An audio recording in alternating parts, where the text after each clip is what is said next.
In today's show, we're diving into how to get started selling group training.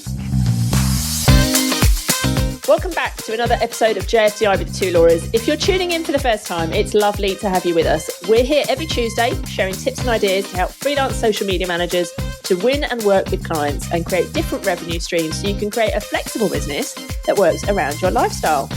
Something we harp on about a lot is building your business using what we call the offer triangle framework, whereby you have 3 distinct areas of income: long-term offers, one-to-one offers, and group offers. And in today's episode, we're going to help you add a group offer to your business in the format of training and workshops.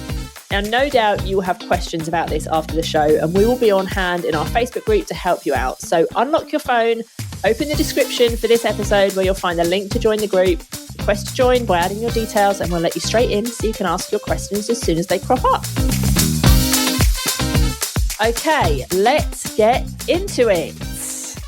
So we're talking here, about all group training, aren't we? So we've kind of bunched this together. So this could be in person, it could be on a masterclass, it could be in-house even. So it's all of those things. Yeah, totally. But let's start by, I suppose, what should you be teaching and maybe what shouldn't you be teaching? Yeah, I think this is the thing that kind of gets people stumped.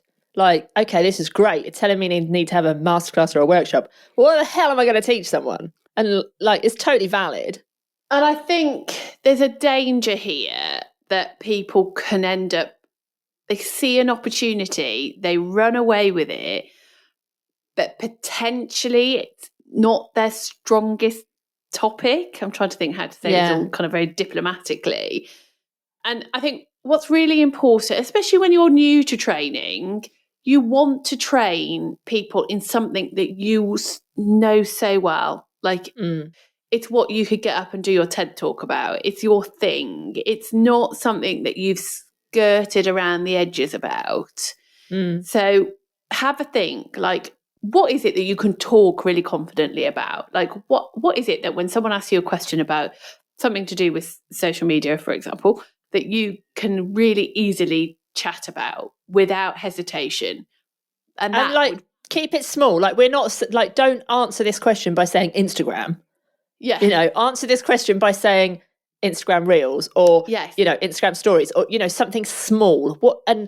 If we phrase this question a bit better, what could you talk to us about without any preparation for 45 minutes and feel really comfortable? Put a time limit on it. And could you do that? Could you fill that gap and make it useful to somebody? Yeah, it's a really good point. And I think back in the day when I used to do workshops, I would have just done a broad how to use Instagram or strategically, because which I think is fine for an actual workshop, but for ideas, for this kind of starting out on that idea, it can be overwhelming if you think to yourself, oh, well, I could just talk about Facebook. Oh my God, where am I going to start? But I don't even know whether it is. My point is, I actually think a broad Instagram training is a bloody lot. It used to be a lot, 8 years ago. Now, I think you'd struggle. You'd have to have a whole day and people couldn't cope with that. It's too much. And so your point about being specific is very valid, I think. It doesn't, and we see that a lot. We see lots of people who are really successful doing workshops just on how to create copy for social media or how to do reels or how to manage Facebook groups. They're small, they're much more tangible, and they're much more hitting a specific pain point. Definitely. So just because you're a social media manager and you may work across all different platforms, that doesn't mean that you're naturally going to be able to confidently stand up and talk. It depends how good a trainer you are. I've trained all my life. I've done train the trainer. It's all been through all of my careers. And I reckon I could stand up and teach most things knowing very little. But that's because I've got 20 odd years of experience of training. So if you don't have that kind of background or that kind of experience, then just cut yourself some slack. Do yourself a favour. Choose the things that you're most comfortable with. Because if you're not comfortable, it's nerve-wracking anyway, delivering training in front of a group of people. So if it's a topic that you're kind of blagging slightly, I think it's just going to add to your uncomfortableness, and that will show and people will see that, and it's not going to be a positive experience for everybody. So yeah, be confident and comfortable. Yeah, definitely. And also, like, in line with those things, what does your audience want to know? And when I say what does your audience want to know, I mean the audience you have now. So you could go out and you could sell a workshop. I don't mean someone else's audience, because you might spot that there's a gap in the market that loads of people want to learn about, I don't know, Facebook groups, and you know nothing about Facebook groups. You don't need to go and learn about Facebook groups so you can teach people about Facebook groups, unless your audience wants to know about Facebook groups, you know? Yeah. Don't try and fill a gap that where there isn't one for you, like right now. Like, sure, in like a year's time, when you've learned everything there is to know about Facebook groups and you've built an audience who wants to know about Facebook groups, deliver a Facebook groups workshop. But right now, what does your current audience want to know? Yeah. And how does that align with what you already know? And just think, like, you know, you could be really confident on, or be able to comfortably work on LinkedIn, but your passion and your thing that you can talk about, your TEDx, is Instagram. So you can still use your LinkedIn to promote your Instagram training, because there may be loads of people who are on LinkedIn going, God, I wish I could get on Instagram, but I just can't figure it out. It's too visual. I'm going to stick to LinkedIn. So you can use your skills to sell it. And maybe your audience on LinkedIn need the Instagram training. But don't just think anything you can do, you can just talk about and teach and assume that everybody wants that as well. Like, you've got to understand your audience. Definitely. On that note, I think we should talk about how you can do that. Like, it's so important to know what your audience needs, but sometimes it can feel really tricky to find that out. But it doesn't have to be hard. Like, you can make it so easy just by using the built-in platform features, like put up a poll. People love to answer a poll. You know, put a poll in your stories, or do it like a more formal survey, but not 100 questions, like, you know, 2 questions. What do you want to learn? Why do you want to learn it? You know, what are you struggling with? What would happen if you fixed that problem? You know, those kind of questions. And then you can start to understand what your audience wants to know from you and is struggling with, and that you can solve. And don't just think, oh, well, I put a poll out last week, no one answered it, so I'm going to cut my losses. Like, people might just not have opened your stories that day. Ask, keep asking. Like, ask 100 times. And the way you ask the question just might not have quite hit the mark. It just might not have resonated with them. So give it a couple of days and ask something in a different way. And just on that point about more formal surveys and not writing too many questions, it's so true. Like, there are lots of things that we do want to find out about businesses, but just think, what do I need to know now to make the decision? Don't just go, oh, whilst I've got them, I'm also going to ask them this, that, the other. And before you know it, you've got hundreds of questions, because you've got to have a bit more respect for people's time, really. And 1 or 2 questions should give you enough information for you to make a decision and to be able to deliver something based on their responses. Keep it tight. Cut out the crap. Yeah, because if you think about it, like, what's the point in having an amazing survey with 20 questions if no one's filling it in? It's better to have 2 questions that that you get 10, 15, 20, however many responses to, that can actually, give you some information. Yeah. And if you're like stuck on what these questions should be, test them in your stories. Ask a question, see if people respond to it. And then the ones that get the best responses and the most responses, put those into a survey. Yeah, definitely. That's a good idea. Yeah, ask the questions and keep asking the questions. And you'll also, before you start writing your slides and doing your workbooks, go and validate that offer. Try and sell it. Sell it before you start doing anything. But because the worst thing, and we've seen this happen a lot, is people will plan their whole work. They spend days, they make it look nice. I've done this myself in the past. Yeah. And I think I understand why people do it, because they want to know they kind of feel like they want to know what it is before they can sell it, and they can then confidently sell it knowing what's kind of in it. But sometimes so much of it goes to waste. Like, you'll have seen before, we've promoted things, we haven't got enough interest, so we've just cancelled it and refunded it. No one knows that. Well, apart from the people who've had it refunded. Apart from everyone who's listening to this podcast that we've just told. Well, yeah, but But as in, I think sometimes people think, oh, well, I can't, I've gone to all this effort, I've put together all these slides, I've gone out there, I've tried to sell it, it's not interesting. Now I'm embarrassed that I'm going to have to kind of cancel it. You don't have to publicly cancel it. Yeah, you feel like you're too in it. Yeah, you don't have to put a post out saying event cancelled. You just need to discreetly tell the people who have booked, offer them something else, saying, look, there's not been enough interest. Would you like a one-to-one with me instead? I'll do it at the same price or whatever, depending on what they've paid, obviously.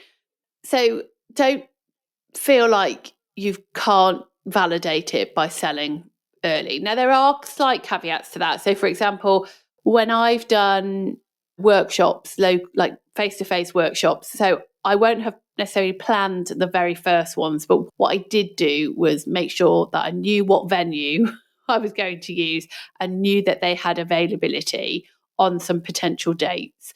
Because the last thing I wanted, I don't live in a particularly large area like city. There's not a lot of options in terms of location. So I didn't want to get to a point where I'd sold it and then suddenly couldn't find a venue. So there is maybe some legwork you can do if it's in person, but just don't waste hours and hours and hours until you validated that idea through selling. Yeah, like I said, I've done this in the past. I've spent ages like creating slides and all of this stuff, and then no one's interested. And it's because like what you think people need isn't the same as what people want. And the two things might be the same, like in the box, but on the outside, on the wrapping, it needs to tell them the thing that they want. And if you can't get that messaging right, then, you're never going to be able to sell what it is. So when you're validating, if you're putting an offer out and you're not really getting much response, it might just be that the way you framed it isn't quite right. So, if you put a poll out and you were like, I'm thinking about doing XYZ training, would you be interested? And the people who say yes, find out, get them on a list, find out whether they, how serious they are. But the people who say no, you could just go to them and say, I'm really curious. Why is it you said no? What is it that you actually do want from me? Or what would make this a no-brainer? And it might just be that, you've put something out saying, I'm going to teach you how to get more sales from Instagram. Whereas actually they don't think they're ready to make sales yet. And what they want to know is how can they get more engagement on their Instagram or vice versa, right? So you just, and it might just be that messaging that just needs tweaking. So it's always really, really useful to actually go to people and find out why they don't want it or why they do want it. And when you're validating, like you don't have to do a massive sales pitch to, your whole audience to validate things. You might know people who you can just go to and just say, look, I'm thinking about putting this thing on. Would you be interested? And, you might sell out a whole workshop just by doing that direct outreach to people who you already know that it would be right for. You can say to them, look, based on the conversations we've had in the past, I was thinking that I might do a workshop and I know you've struggled with this thing. Are you still struggling with that? Would this be suitable? Would this help you? What do you want in this thing if I put this thing together? And then they feel like, oh my God, this is perfect because she knows exactly what my problem is. And she's already told me exactly what she's going to do to fix it. And sign me up. Those conversations can be really handy. And that's just as a side note on that is why having some kind of prospecting list tracking is really important. So conversations that you have with people that maybe a year ago said, oh, I'm really struggling with this, can you help me? But you couldn't, or you didn't offer something, or they wanted something, but they couldn't afford it. Whatever those kind of how those conversations have panned out, that you can then make a note of that. So when you get to this situation where you're developing a new offer, whatever that is, to be honest, you've got a database of people that you've been in contact with that you can go back to. Because let's face it, like for me, it was always Instagram DMs. I used to have so many DMs from businesses that would chat to me like locally, because that's obviously I did local workshops. And I would have lost, like my Instagram DMs are not particularly busy compared to like the big influencer type people, but they were busy enough that I would have lost their messages or I'd have forgotten, like, oh, what was that person's name called again? So having somewhere that you can just jot down their name, what their problem was, what they were looking for, something may come of it if you're organised like that. So do take the time to try to document that database of contacts. Yeah, definitely. So you've thought about your idea, you're like thinking, yeah, this is a goer, you've gone to your audience, you've validated, you've done all that stuff. And then the next thing is like, how are you going to deliver it? And you can keep this so simple. My very, very first online workshops that were not even in this industry, I just did a Facebook Live into a group, and I only let the people in the group who had paid for this workshop. But, you can do it in all sorts of different ways. If you're going to do it online, keep it simple. Use tools that work really well, like Zoom. Like, we all know and trust Zoom. Everyone knows how to access Zoom because, we've just been through a pandemic and that's how everyone was actually communicating. So don't try and, reinvent the wheel and create something new. Keep it simple. Find a way that you can take payment and a way that somebody can get on a Zoom if you're doing an online thing. Yeah. Keep it short, keep it specific so people know exactly what they're getting. And if you're doing in person, and I know we've spoken about this on podcasts in the past, because Laura obviously used to do loads of in-person workshops, keep it small, keep it to a small group, depending on what you're doing. Some things might be okay to have a bigger group, but then it's probably more likely that you are kind of talking at people rather than talking with people. The more people you've got, the harder it is to give bespoke, like one-to-one advice, isn't it? Because there's so many people in the room.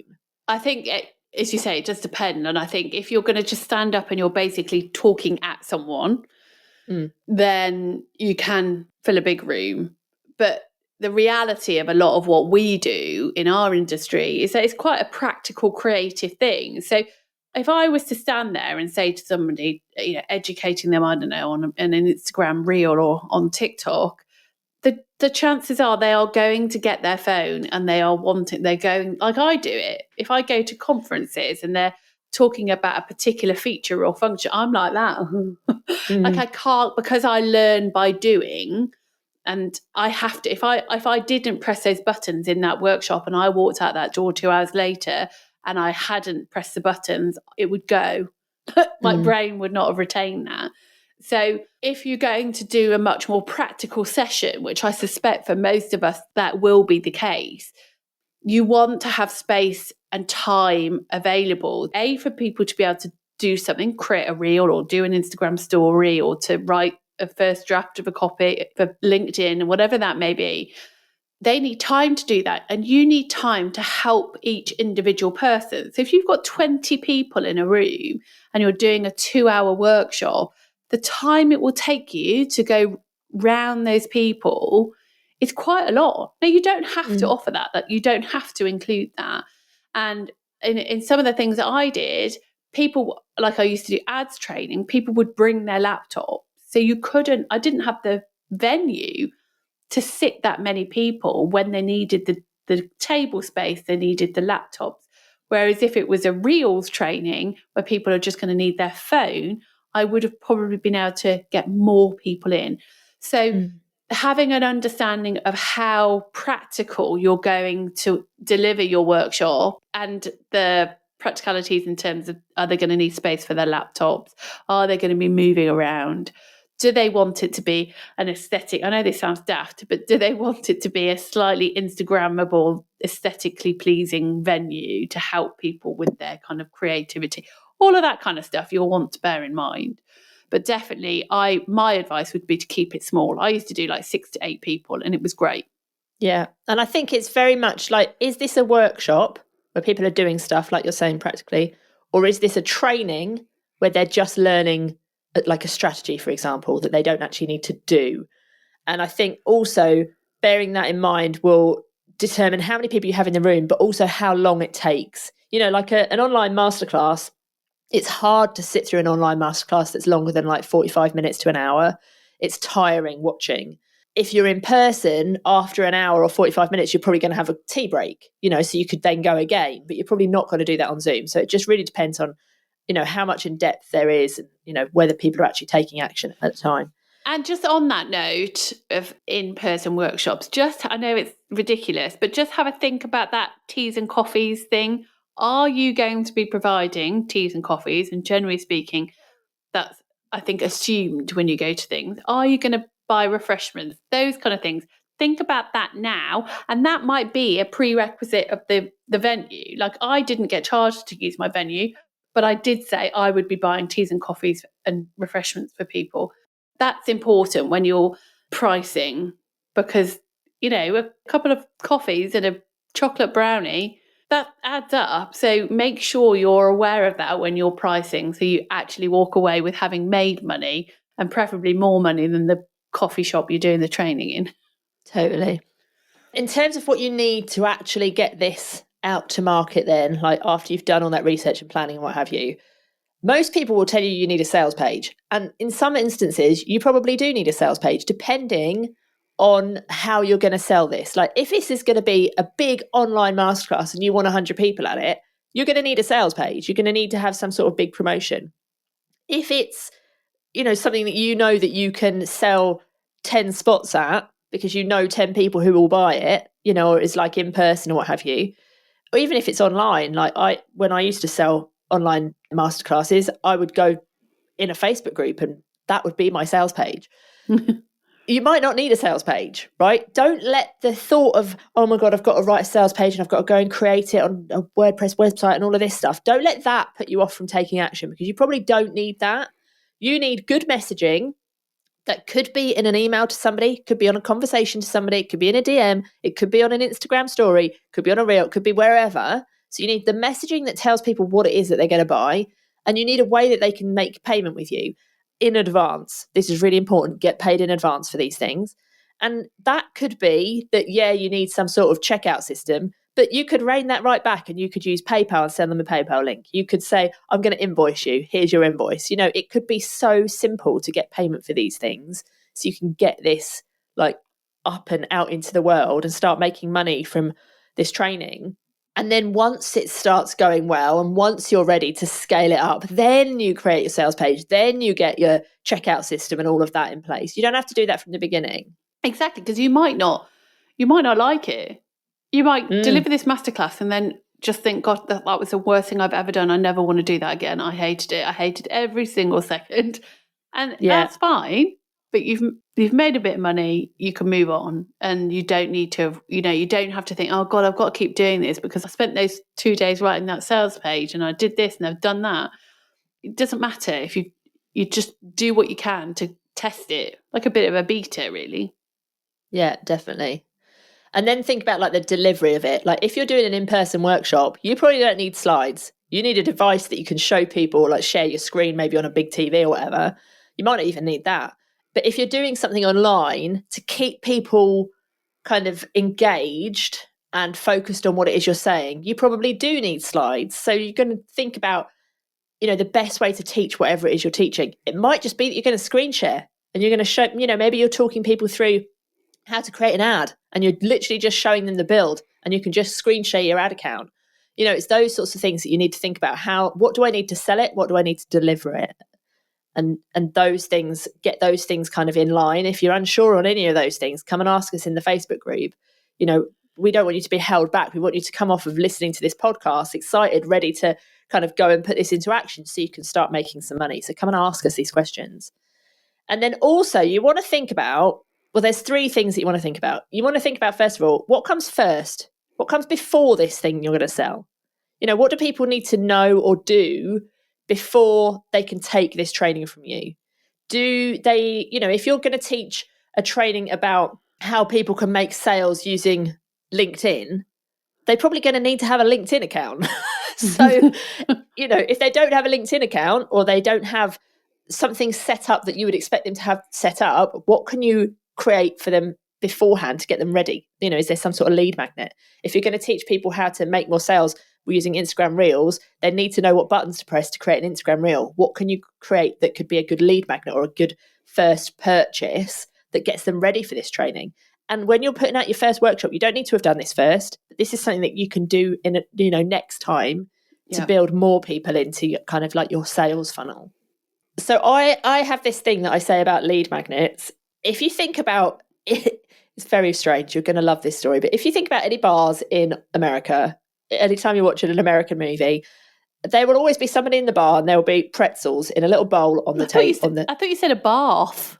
Yeah, there'll be people in the bath, in a bar. There'll be people in a bar and there would be a bowl of pretzels on the bar, right? Because what happens is in America, people, anywhere really, I don't know why I'm just saying this happens in America, but if you think about it, right, if you're going to go out for a dinner, you might pop into the pub first. And people who are going to a bar and just, they want to stay in a bar, they're probably going to have a problem, but they're going to start to get hungry, right? And when you're hungry, what do you do when you're in a pub? You think about, I need some food. And England, it's quite lucky. We've got quite a lot of pubs that sell food. In America, bars are very different. So you're in a bar and you're hungry. The bar owner doesn't want you to leave the bar. They want you to stay in the bar, but they don't have a restaurant. So they put pretzels on the bar because that solves the problem of you being hungry, right? So you don't leave. So you're solving a problem. What is then happening, though, is that the pretzels are really salty. And so you eat these pretzels and you become more thirsty. So then you spend more money in the bar. So the pretzels have solved one problem and created another problem. So you need a lead magnet or like a first low ticket product that will solve a problem people are having. They haven't set up their LinkedIn account. They haven't written their bio. They don't know how to use Reels. But then it creates a new problem because once they've done that, they don't know what to do next. They don't know how to get sales with Reels. They don't know what they should be posting on LinkedIn, all of those sorts of things. So what is your lead magnet that is your bowl of pretzels that solves one problem and then creates another problem that your workshop then solves or your online training solves? Hopefully that hasn't blown your mind too much and hopefully you don't crave pretzels, which I really do crave now because I'm hungry. Yeah, I quite like some pretzels. I don't even like pretzels. I do like those sour cream ones that you get on aeroplanes. I like the chocolate caramel ones. Oh, okay. Anyway, okay, so and you also, so that's thinking about what they want or need first. You also want to think about what's next. So they come to your training, what can you deliver next? And you'll want to, think about that. It depends on how scalable it is. So if you deliver a masterclass and you've got 50 people on it and you want to downsell something or upsell something, you want to think about what you can deliver to all of those people. So for people who used to come to my in-person workshops, as I say, 6 to 8 people, I would offer them to say, look, you've come to this training. I've told you what to do. I will offer you an audit of your account in, I can't remember, I think I said 3 months' time. If you want it, you'll get it for this like offer price. You have to book within the next 48 hours type of thing. But I would not have been able to offer that if I was delivering a masterclass where I'd got 50 people on it, because that would have just been hell on earth. So you'll want to think, what will these people need next? And therefore, what can you offer them to fill that void, to answer that next problem? So, and even if you haven't thought about it yet, again, you don't have to have designed anything, written anything. You can just have on your closing kind of slides of your workshop or masterclass, right, this is coming up next. It's the advanced Reels training, for example, or for your LinkedIn copy basics training, you can then go onto a how to use psychology when writing your training on LinkedIn to get sales. I don't know. That's just off the top of my head. But have a think. What do they want next? And then sell it there and then, like on that training. Because you don't want them to do it and then go, oh my God, this is amazing. I love making Instagram Reels. This is my thing. And then the next day they're like, oh my God, I want to know more. I want to know how to do this now. And I want to know how to do that. And they've got no resource to find that from you. So then they go elsewhere. And I see this a lot. People get quite excited when they've done this training and they want to be able to move on and take next steps. And if you're not offering that, then they will go elsewhere, unfortunately. So just make sure you've had to think about that before you start. I do think also it's worth saying, though, that it might be that you've already got something that you sell, or that you might be looking for new management clients, right? Yeah. And so you might think, I'm going to put a workshop together that's going to create the problem that they need to outsource it. So your workshop could be the pretzel. Yeah, like it. That then leads on to something that you've already got. Yeah, definitely. And I think sometimes I used to find this with my ads training a lot, is that it would just blow people's minds. And then they would go, you know what? Can you just help me with this? Can you just do it? Yeah. And that's actually, I got a couple of ads clients from people who came on my ads training and would just totally, you know what? This isn't for me. I'm not going to be able to do this. I haven't got the time. I'm glad I now know how it all works, but can you do it for me? So yeah, sometimes you can make your workshops your pretzel. Love that. Put that on a post-it. Yeah, or a graphic. Totally. Okay, so just to recap, because I think we've covered quite a lot, to be honest. So first off, in terms of what you're going to be teaching, you're going to want to teach something that just rolls off the tongue. You're totally comfortable talking about it, and it's something that your audience wants to know too. There's loads of things I'd love to train people, but that doesn't mean anyone wants to bloody listen. So make sure you are clear on that. And then you go and find out like exactly what these people want. Like ask the questions, do the polls, do the short surveys, and then validate it by selling it. Get some money in the bank to know that this is going to work. It doesn't have to be hundreds of people, just 1 or 2 people. That validates it enough. As long as it still makes it slightly financially viable, then go with it. You'll then want to make a decision like, how are you delivering this? Is it going to be online? How are you going to, the practicalities of that, the tech behind that? Are you going to use Zoom? Are you going to do it in a Facebook group like Laura used to? Are you going to do it in person? Where are you going to do it? Is it going to be small and very practical, or is it going to be more top level and larger, etc., etc.? You'll then need to think, what do you need to sell it? And you don't need to overcomplicate this. So as we mentioned, yes, you could have a sales page, but actually you might not need it. You might have enough contacts and people in your DMs, in your email that you could sell it to, that actually you just need to be clear on your messaging. But you will need to find a way to take payment. As Laura said, keep it simple. PayPal would be fine for an initial go. It is quite an expensive way to take payment, but I'd say it's worth it for the simplicity of it. And people generally then can pay when they're sat on their sofa watching Love Island. And then obviously you'll need to do like your slides, the more practical elements. Do you want a workbook, that kind of thing? So you'll need to then get cracking on that. And then finally, you're going to want to think about the before and after. Like, what do people need before to mean that they can get the most out of the workshop? And then what do they need after? Don't leave them hanging. If you've got other products and services that you do already or could offer, then totally make sure that you find time within delivering that training to sell them the next thing. So everything. Yeah, love it. I'd love to know what you're thinking you might teach someone. So if you've got those ideas whirling through your head, drop into our DMs and say, I've got this idea. You know, I might teach people this thing. Come and let us know. Keep it specific, like we said. But yeah, I'm so intrigued because I see people teaching some things that I'm like, oh my God, that's genius. And they're so simple. So yeah, come and let us know. I thought you were initially asking me that, like, what would I like to teach? I was like, I was like panicking. What do you want to teach, Laura Davis? How to make a good Aperol Spritz. Oh, okay. Yeah, I reckon you'd get quite a few people sign up for that. Can you actually make a good Aperol Spritz, though? What? Or is this something you're going to need to go and learn first? No, I think I can. Okay, good. Probably blindfolded.